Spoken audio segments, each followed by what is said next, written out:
Hello students, today we will discuss about the skeletal muscle. We will discuss the structure and the character features of a skeletal muscle in today's class. Before we start with our today's topic, there is a quick recapitulation of our previous class. In our previous class, we have discussed about the types of muscle. We have discussed that there are three types of muscle in human body. That are skeletal muscle, cardiac muscle, and the smooth muscle. We have discussed that each type of muscle also have its own special role that it performs within our body. The roles of these muscles are: the skeletal muscle is located beneath the layer of skin and are connected to bones via tendon. They are responsible for creating movements and they are under voluntary control. That means we can control the skeletal muscle according to our will. Second is cardiac muscle. The cardiac muscle is found only in heart. It is responsible for contracting and relaxing pumping of the blood around your body. The cardiac muscle is an involuntary muscle and they are resistant to fatigue. Third type of muscle is the smooth muscle. This muscle forms the wall of organ, gland, blood vessel within the body. It is responsible for expanding and contracting passage of blood or other fluid through the vessels and organ. They are also involuntary in nature. In respect to their structure, the skeletal muscle is having the striated formation. That's why they are also called as the striated muscle. The cardiac muscle is similarly having striation, but it is involuntary in nature. And the third, the smooth muscle, don't have striation. That's why they are also called as the plain muscle. This all thing we have studied in our last class. Now we will discuss about our today's topic.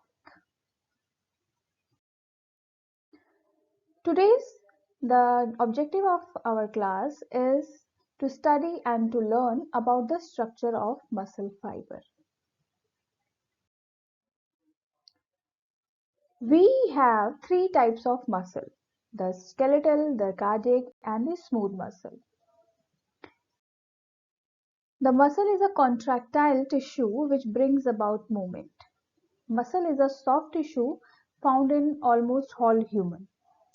The muscle makes up to 30 to 35% of body mass in women, whereas 40 to 47% of body mass in men.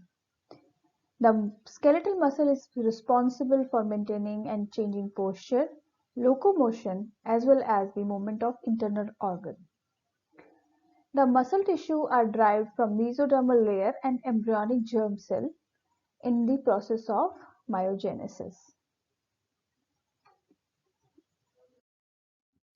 Characteristic of a muscle tissue. A muscle is having so many character features. Some of them are here discussed. The first is irritability. It is the ability to respond to a stimulus, which makes the muscle irritated. Skeletal muscle tissue is one of the most sensitive and responsive tissue in the body. It can react according to the response of the stimulus. Second is contractibility. It is the ability of muscle to shorten when it receives sufficient stimulus. The average range is about 57% of resting length of all skeletal muscle. It means that a muscle can contract and become short about 57 of its resting normal length. A muscle can shorten itself by whenever it receives stimulus from the external environment. Third is extensibility. It is the muscle's ability to lengthen or to stretch beyond the resting length. As the muscle will contract within the 57 of its resting length, a muscle can able to lengthen itself also. It is why it is possible as we stretch our muscles beyond the resting length. The fourth thing is the elasticity. It is the ability of muscle fiber to return to its resting length once it is stretch is removed. A muscle fiber, as it's stretched beyond the length, whenever the stretch is removed, the muscle is recoiled or returned to its normal resting state. This property is called as the elasticity of muscle. The sixth point is the conductivity. The muscle is able to receive a stimulus and transmit a wave of electromagnetic chemical activity. The muscle receives a chemical activity from the nervous system and produce conduction and produce contraction in the form of movement. A whole skeletal muscle is considered as an organ of a muscle system. A skeletal muscles vary considerably in size, shape, and arrangement of fiber. They ranges from extremely tiny strands such as the strapedium muscle in the middle ear to the large muscles such as the muscle of thigh called as hamstring. It means the number of muscle fiber depends on the size of muscle. As the size of muscle is very small, the number of muscle fiber is also small as a strand. And where the size of muscle is larger, the number of muscle fibers in it are also large. The composition of a muscle fiber. A muscle fiber is composed of many thousands of muscle fiber. A single muscle contains many fascicles which are made up of groups of muscle fibers surrounded by the connective tissue. Each fiber is a single muscle cell that encloses in a cell called as the sarcolemma. Like other cells in the body, the muscle fiber is composed of cytoplasm called as the sarcoplasm. The sarcoplasm contains myofibrils, which are contractile structure of a muscle fibers and having the actin and myosin fibers. There is a sarcoplasmic reticulum like the endoplasmic reticulum present in another cell. It surrounds the myofibrils, and there are fascicles which contain thousands of muscle fiber in a one cluster. And the muscle belly is having numbers or thousand numbers of fasciculi in it, and the muscle belly is then attached to the bone by the help of tendon. A muscle is having coverings called as, the first covering is called as epimysium, which is the outermost covering of a muscle, then perimysium, which covers the fasciculi, and the last is endomysium, which covers the myofibril. The covering of a muscle fiber. A muscle fiber is having three types of covering called as the epimysium, perimysium, and endomysium. Epimysium, each muscle is surrounded by the connective tissue sheath called as the epimysium. This is the outermost layer. Portion of epimysium projects inward to divide the muscle into compartments. These are the compartments formed by the muscles. The perimysium. Perimysium, each compartment contains a bundle of muscle fiber. Each bundle of muscle fiber is called as fasciculi. The fasciculus is surrounded by the layer of connective tissue called as the perimysium. And the fasciculi is within the fasciculi, each individual muscle cell is called as the muscle fiber, and it is surrounded by the innermost layer called as the endomysium. So epimysium is the outermost, the perimysium is the middlemost, and the endomysium is the innermost layer of the covering of muscle.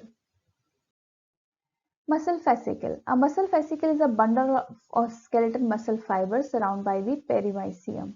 a type of connective tissue. Myocytes are the grouped into muscle fascicle by enveloping perimysium connective tissue. Fascicles are the bundled together by the epimysium connective tissue. Muscle fascicles typically only contain one type of muscle cell, either type 1 or type 2, but can contain a mixture of both types of muscle fibers. Sarcolemma. The sarcolemma is also called as the myolemma, and it is the cell membrane of a striated cell fiber. Striated muscle fiber is having a sarcolemma covered, or it is like the cell membrane of other structure. It consists of lipid bilayer and a thin outer coat of polysaccharide material that contracts the basement membrane. The sarcolemma is generally maintain the same function in the muscle cell as the plasma membrane does in the eukaryotic other cells. It acts as a barrier between extracellular and intracellular compartment, defining the individual muscle fiber from its surrounding. Actin and myosin. Actin filaments, usually in association with myosin, are responsible for cell movement. Myosin is a prototype of a molecular motor, a protein that converts chemical energy in the form of ATP or mechanical energy, thus generate force of movement. This is actin and myosin fibers which produce contraction in a muscle fiber. The most striking variety of such movement is the muscle contraction, which has to provide a model of understanding actin-myosin interaction and the motor activity of myosin molecule.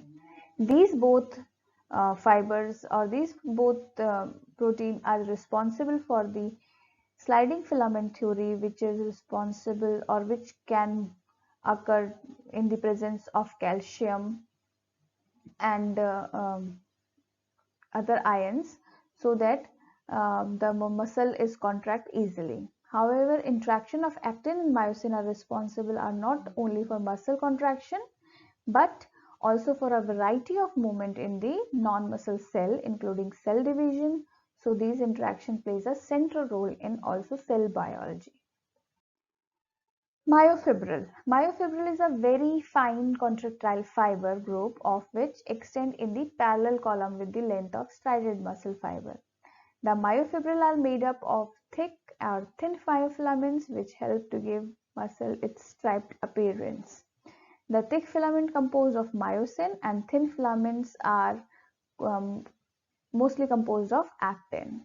The muscle contraction is caused by the interaction between actin and myosin, and when the actin and myosin are combined with in the presence of ion channels, the contraction of muscle happens. So here is a summary of this muscle structure that we studied. That muscle is having the structure with the fasciculi, where the fasciculi is arranged in a cluster or bundle in the muscle bulk.